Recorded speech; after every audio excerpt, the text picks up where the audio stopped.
सरगियारि आंनि मावथि लोगो गाहाय नेहाथारि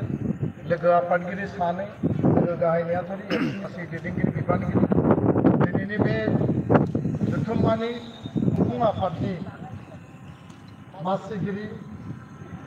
सानजा क'क्राझार समष्टिनि एमएलए मानगोनां लरेन्स इस्लारि बिथां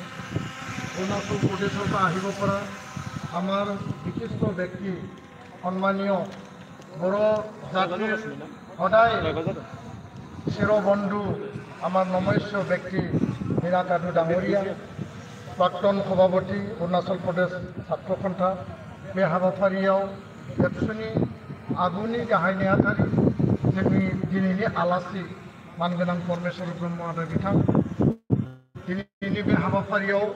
बर' थुनलाइ आफादनि गाहाय नेहाथारि मानगोनां नीलकान्त गयारि आदा बिथां जोंजों दंफैयो आरो लोगोसेनो गोबांथार जोंनि आलासि बिथांमोन दङ मानजाय आफादनि गाहाय नेहाथारि शंकरलाल ब्रह्म बिथाङा जोंजों लोगोसे दङ आं गिबियावनो गासै जोंनि थान्दै अबजार्भार मार्च पास हान्जानि गासै भलन्टियार्सफोर बिनि इनचार्ज और मीडिया আমার সাংবাদিক বন্ধুসকল ইয়াত উপস্থিত হওয়া সকলকে মই পোনপ্ৰথমে মোৰ আন্তৰিক শুভেচ্ছা অভিনন্দন আজিৰ এই পতাকা উত্তোলন কাৰ্যসূচীৰ যোগেদি মই আপোনালোকক অন্তৰৰ পৰা মই নমস্কাৰ আৰু প্ৰণাম জনাইছোঁ বয়বো বাহাগो लानाय जोंनि एबसुनि मावथि दैदेनगिरि मानजाय आफाद मार्च पास आं बे समाव बयखौबो खुलुमदों आरो हामलायनायखौ बावहरदों बोथोरा जों जेरैबायदि फुंबिलियाव गोजोन बार बारनायनि आरज मेथाइ खनबाय बे फोथाराव फैनाय लोगो लोगोनो बार बारनायनि परिमाणा बारा जादों मैयानिफ्रायबो बार बारगासिनो फागुन दान आरो दिनै हलिबो आरो बे समाव जोंनि गोथार फिरफिलाखौ जोङो दिनै बिरहोदों बे गोथार फिरफिला बिरहोनायनि बे हाबाफारिनि गेजेरजों दिनैनि बे 62थि बोसोरसालियाव जथुम्मानि बे फिरफिला बिरहोनाय हाबाफारिनिफ्राय गिबियावनो आङो बड'फा उपेन्द्रनाथ ब्रह्म बिथांनि सोरगोआरि जिउमानि आलो गोजोननि थाखाय इसोरनि आरज गाबदों जथुम्माखौ बड'फानि मुङाव जोङो मान बावदों आरो बे बड'फानि गोथार जोनोमथिलि दिनै बड'फाया दतमानि बरागारियाव जोनोम मोनदोंमोन आरो बिथाङा जोंनि गेजेरनिफ्राय आनज्रायलांबाय माहारिनि थाखाय जिखिनि मावनो गोनां दङमोन बिथाङा मावनानै गालांबाय आरो थांना थानाय फिसाफोरनि थाखाय साहस गोहो आरो बोलो होनानै गालांबाय दिनैबो बड'फानि जे फबनाय जायगा थुलुंगापुरिया जेब्लायबो जोंनि आदर्शनि जायगा आदर्शनि थिलि आरो बे थुलुंगा फिलिफोरनिफ्राय जों जेब्ला थुलुंगा मोनो आरो बे बड'फानि गोथार थावनि दतमा बरागारि थुलुंगापुरि नैबे बड'फा फोथाराव जों दिनै माहारि दानायनि थाखाय माहारिनि गोख्रों हाबाफारिफोरखौ मावनो थाखाय जों खेबसेबाव समायखिरा लानांगोन बड'फानि आदर्शजों हाबा मावलांनो थाखाय दिनैनि बे बुब्लियाव थांनाय गोलाव समाव बड'लेण्ड सोमावसारनाय समाव जाय गेदेमाफोरा बिर जोहोलाव बिथांमोना मुंख्लं जाबाय बे मुंख्लं बिथांमोननि सोरगोआरि जिउमानि थाखायबो आङो आफा इसोरनि खाथियाव आरज गाबदों आं गोलाव बुंनो सानाखै गुबुन गुबुन हाबाफारि दङ दा बे समाव दुलाराय बर' फरायसा आफादनि गोमो गाबनि फिरफिला गेजेराव दाहाल आरो थुंग्रि बे दुलाराय बर' फरायसा आफादनि बर' माहारिनि बे मोनसे जोंनि साहस बे मोनसे जोंनि एनार्जि बे मोनसे जोंनि शक्ति आरो जों मंगलियान हारिनि जोङो मंगलियान फोलेरनि बे ग्रेट बड' रेस हिसाबै जोङो सा सानजा भारतआव आसामाव बड'लेण्डआव बेंगलाव मेघालयआव अरुणाचलाव गुबुन गुबुन जायगायाव बर'फोरा दिनै त्रिपुरासिम बांलादेशनि माखासे थावनियाव बा नेपालनि जापा ओनसोलाव बेसे हिसाबै जोङो गावखौनो आत्मपरिचय लानानै गावनि सिनायथि गावनि सेल्फ डिटारमिनेशनखौ लानानै जोङो मैखोमै गोग्गोमै दिनै थांनानै दङ दा बेखायनो दुलाराय बर' फरायसा आफादनि फिरफिलायानो जोंखौ जेब्लाबो गोसोखांहोयो हारिनि थाखाय निस्थाबान हारिनि थाखाय बावसोमनाय हारिनि थाखाय जोङो जोंनि जि सम आरो जोंनि थासारिखौ जुजिनानै हारि दानायनि थाखाय खामानि मावनायनि थाखाय दिनै दुलाराय बर' फरायसा आफादा बे फिरफिलानि गेजेरजों जेब्लायबो जोंनि मावथि दैदेनगिरि बिबानगिरि आगुनि दैदेनगिरियानो जा आथिखालनियानो जा इयुनाव जायफोरा दैदेनगिरि हिसाबै मावथि हिसाबै बिबान लागोन बे गासैबो बे फिरफिलानि सिङाव थानानै बे गोथार फिरफिलाखौ आदर्श आरो मोनसे लामा दिन्थिगिरि हिसाबै लानानै जोङो हाबा मावलांगोन बे बुब्लियाव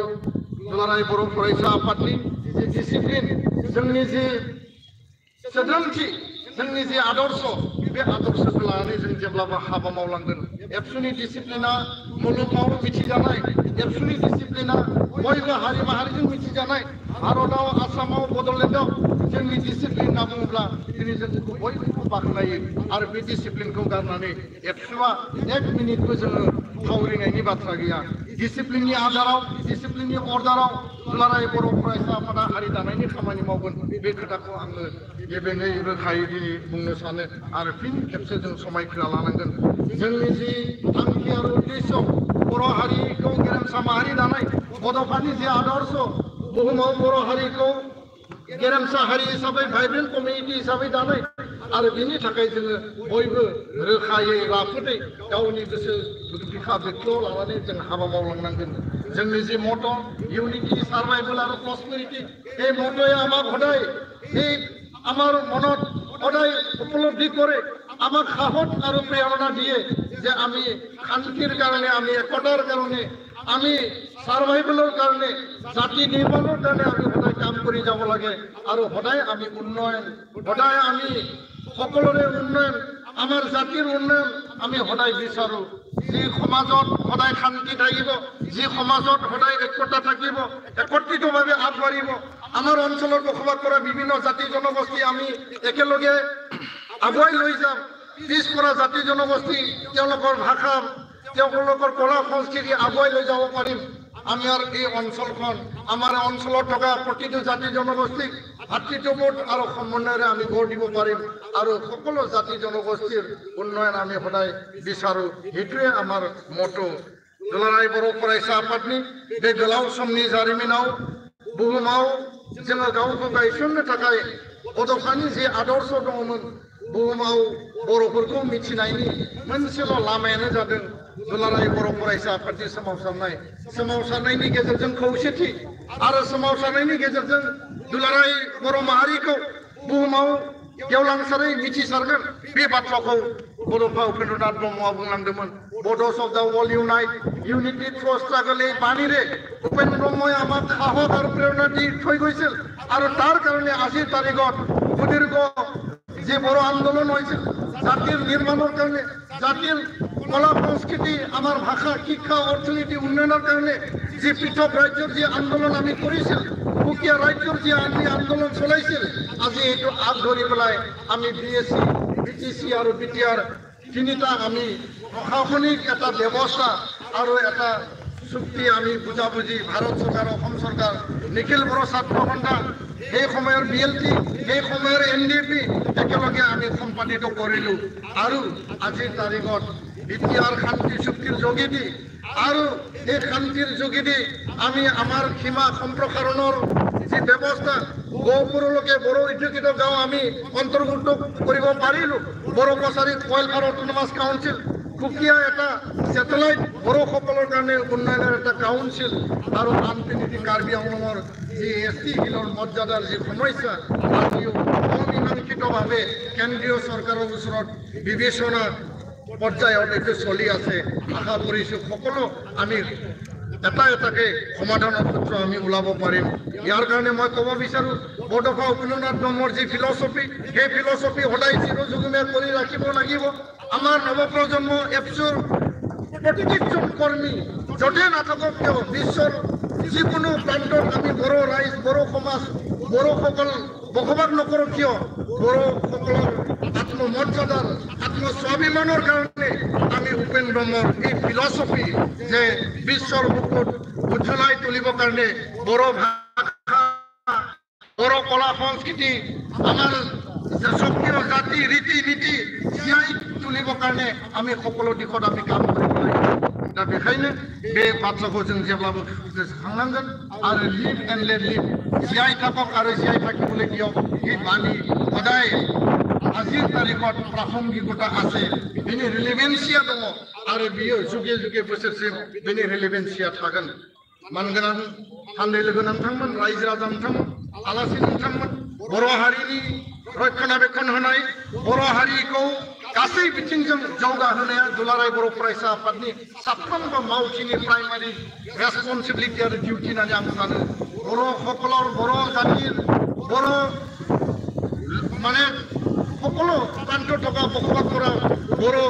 সমুদায়ৰ প্ৰত্যেকটো দিশত সকলো দিশত ৰক্ষণাবেক্ষণ দি পেলাই তেওঁলোকৰ সকলো দিশৰ উন্নয়নৰ আৰু সৰ্বাংগীন জীয়াই থকাৰ যিখিনি সাহস প্ৰেৰণা দিয়াটোৱে নিখিল বড়ো ছাত্ৰ সন্থাৰ আমাৰ প্ৰাইমাৰী ডিউটি আমাৰ প্ৰাথমিক এটা ডিউটি আৰু ৰেছপন্সিবিলিটি এই কথা আমাৰ যিখিনি কৰ্মকৰ্তা আমাৰ যিখিনি নেতৃত্ব আছে জিলা আঞ্চলিক বিভিন্ন পৰ্যায়ত সকলে এই কথা সদায় মনত নিষ্ঠা সহকাৰে আমি মনত ৰাখিব লাগিব मानगोनां बाहागो लागिरि नोंथांमोन 34 बोसोरनि बे गोलाव सोमावसारनायाव दिनै जोंनि दैदेनगिरिफ्रा गोलाव समनि बे गणतान्त्रिक अहिंसा खान्थिनि सोमावसारनायखौ दैदेनबोबाय आरो बड'फानि दैदेननायाव 10 बोसोरनि बड'लेण्ड आन्दलन दिनै मुलुगजों सिनायजाबाय मिथिजाबाय नैथि खेबनि दुलाराय बर' फरायसा आफादनि आन्दलन सोमला बसुमतारी जोहोलाव बिथां आरो उननि समाव मानगोनां उरखाव गोरा ब्रह्म आथिखालनि आसामनि केबिनेट मन्त्रि बिथांनि नेतृत्वआव आरो फैयै फैयै थामथि खेबनि बड'लेण्ड सोमावसारनाय बै समनि आफादगिरि आथिखालनि बिटिआरनि चिफ प्रमद बर'नि दैदेननायाव गाहाय नेहाथारि लरेन्स इस्लारि बिथांमोननि दैदेननायाव चिरन बसुमतारी बिथांमोननि दैदेननायाव जोङो ज'यै जोङो मैखोमै सोमावसारबोनानै 2020 मायथाइयाव बिटिआर गोजोन गोरोबथाखौ जोङो मोननो हाबाय बे गोलाव समनि जारिमिनाव हाथियार आन्दलननि बिएलटि आन्दलन एनडिपि आन्दलन बिथांमोननि शहीद आरो बे शहीदफोरनि जि मोनसे त्याग आरो बे जि त्यागनि बिनिमयखौ जों जेब्लाबो गोसोआव लाखिनांगोन आं गोलाव बाथ्रा बुङाबासिनो फोजोबनो नागिरदों जे बे गोलाव समनि जारिमिनाव जिखिनि जोङो दिनै मोनबाय आरो जिखिनि मोनबावनांगौ दङ आद्रा थानाय जेंना इस्युसफोरखौ लानानै जोङो हाबा मावलांबावनांगोन बेखायनो दुलाराय बर' फरायसा आफादा गुणगत शिक्षार कारणे आमी अभियान चलाइছো गुणगोनां सोलोंथाइनि मावथांखिनि थाखाय जों अभियान लाखिदों आरो गुणगत शिक्षार अभियानर जोगेदि बर' समाजत बर' जातिर प्रत्येकटा छात्र छात्री आरो अभिभावक लय पेलाय शिक्षा गुरुসকলক লয় পেলাই আমি আমাৰ গুণগত মানদণ্ড আগবঢ়াব বিচাৰিছো অসমত সেই সময়ত যোৱাটো 15-20টা বছৰৰ আগত যি সময়ত গুণোৎসৱ অনুষ্ঠিত হোৱা নাছিল তাৰ আগতে নিখিল বড়ো ছাত্ৰ সন্থাই গুণগত শিক্ষাৰ কাৰণে আমি আন্দোলন আৰু অভিযান আৰম্ভ কৰিছিলো আজিৰ বড়ো মাধ্যমৰ শিক্ষাৰ অৱস্থা যথেষ্ট উন্নত হৈছে আৰু উন্নত কৰিব লাগিব মেট্ৰিকৰ result high secondary result APSC UPSC engineering medical আন প্ৰতিযোগিতামূলক পৰীক্ষাত আজি বড়ো ছাত্ৰ ছাত্ৰীয়ে বড়ো মাধ্যমত পঢ়ি আন মাধ্যমত পঢ়ি পেলাই আগ যাব পাৰিবলৈ আজি সাহস পাইছে এই কথা মই দৃঢ়তাৰে ক'ব বিচাৰো সাহসেৰে ক'ব বিচাৰো আৰু স্পষ্টভাৱে মই ক'ব বিচাৰো আৰু এই সময়ত বড'ফা মিছন ফৰ সাষ্টেইনেবল চেঞ্জ बड'फा गेजेरारि सोलायनाय मावथांखिनि गेजेरजों ड्राग्स जौ जुवा दायना दायनि जोंनि गेजेराव उन्दै बैसोआव हाबा जानाय गुबुननि जायगायाव जोंनि मानसिफोरखौ लांखारनाय बे थासारिखौ गैया खालामनो थाखाय जों हाबा मावगासिनो दङ ड्राग्स जिर' डाउन কৰিবৰ কাৰণে বাল্য বিবাহ zero' down human trafficking zero' down কৰিবৰ কাৰণে এফচিয়ে কাম কৰি আছে আৰু সদায় কাম কৰি যাম খুব স্পষ্ট আৰু শক্তিশালী ৰূপত সমাজখন সংস্কৰণ কৰিবৰ কাৰণে কাম কৰি যাম কিয়নো গুৰুদেৱ কালীচৰণ ব্ৰহ্মই সমাজ সংস্কৰণৰ কাৰণে এই অঞ্চলত থাকি পেলাই বড়ো জাতিৰ সংস্কাৰৰ কাৰণে তেওঁ কাম কৰিছিল আৰু তেখেতৰ এই বাণীসকল আমি সদায় মানে স্মৰণ কৰিব লাগিব मानगोनां रायजो राजा नोंथांमोन दिनैनि बे हाबाफारियाव दुलाराय बर' फरायसा आफादनि जि मोनसे थांखि आरो उद्देश्य बे उद्देश्यनि गेजेरजों दिनै भारत सरकारखौ जों दाबिनाय बायदियै बड'फानि बिमुङाव बड'फा उपेन्द्रनाथ ब्रह्मखौ भारत रत्न होनो थाखाय जों दाबि खालामदोंमोन भारतनि नखर मन्त्रि बिथांनो आरो बिथांनि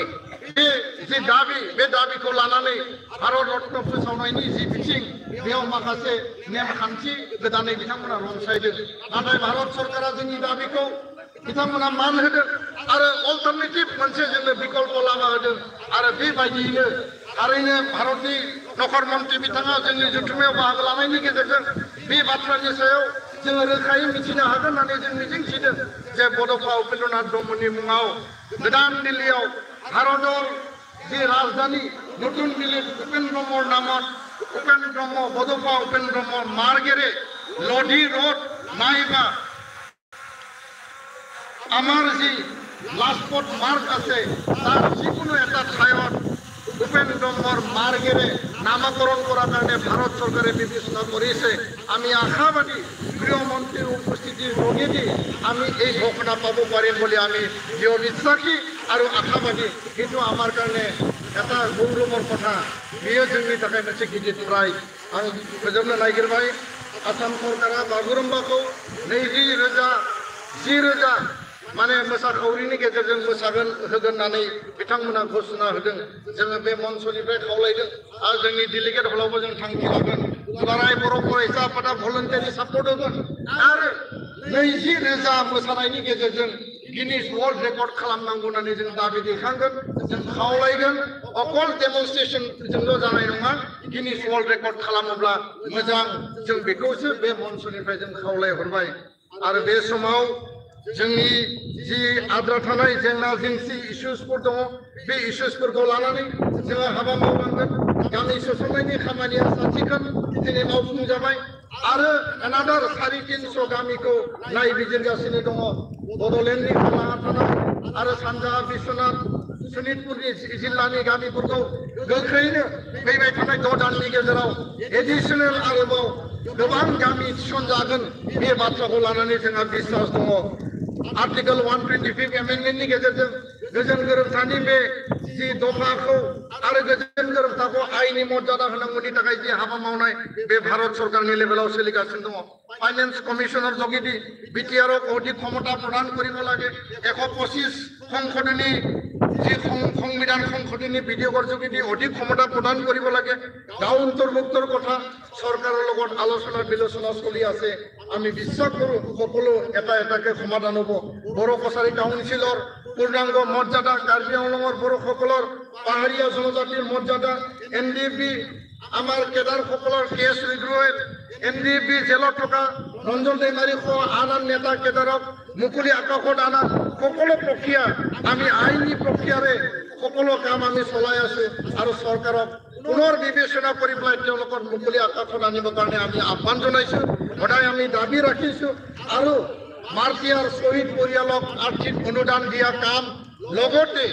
আমাৰ যিখিনি ৰিহেবিলিটেশ্যনৰ কাম আছিল মোটামুটি প্ৰায় সম্পূৰ্ণ হৈছে আৰু দুই এটা কিবা এটা ৰ'ব পাৰে সেইখিনিও সমাধান হৈ যাব বুলি আমি দৃঢ় বিশ্বাসী শান্তি সদায় আমি চিৰযুগমীয়া কৰিব লাগিব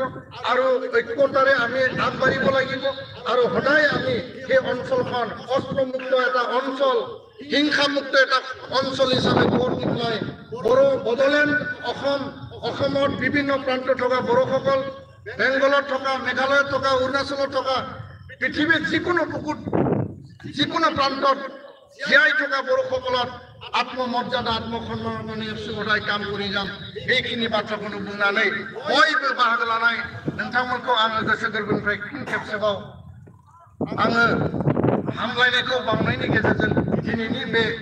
फिरफिला बिरनायाव बिबुंथि लाखिनाय बे फंनैसो बाथ्राखौ आं बेयावनो फोजोबबाय गोजोन्थों जय बर' हारिनि जय बर' हारिनि